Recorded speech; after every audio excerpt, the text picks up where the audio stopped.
शरम बा कि भइल तारा मनवा में भरम बा। हटी ना जी अब हर तू ही एगो साली बाड़ू पकिया हो, तंके करा से करब मजकिया हो। उफक दिया जाने बोधे जीजा जी, बोधे जीजा जी। अरे ने आवा ना गोदी में लेके जाने खो दे जीजा जी, गोदी में लेके जाने खो दे जीजा जी, गोदी में लेके जाने खो दे जीजा जी, गोदी में लेके जाने खो दे जीजा जी।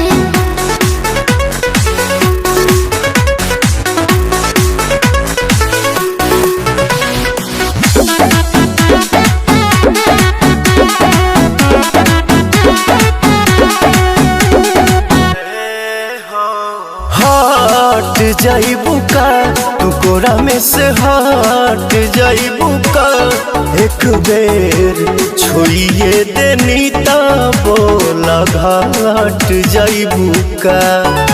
अपना हमरा में अंतर नहीं की देखत का? हरे नारे जीजा अभी हम बचा बने जी, कुछ गड़बड़ ना करे उमरिया के कच्चा बने जी।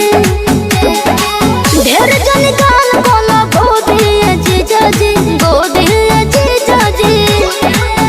हम गोदी में लेके जाने खो दिए जीजा जी, गोदी में लेके जाने खो दिए जीजा जी, गोदी में लेके जाने खो दिए जीजा जी, गोदी में लेके जाने खो दिए जीजा जी।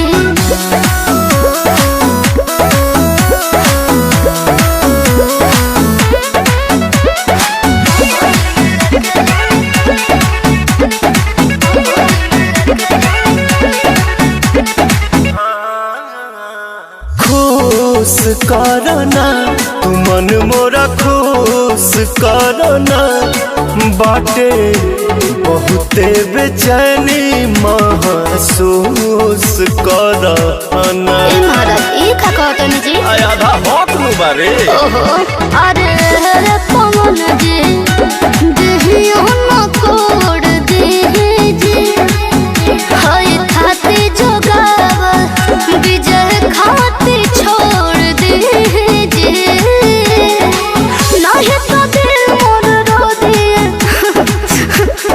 जीजा जी। गोदी में लेके जाने खो दिए जीजा जी, गोदी में लेके जाने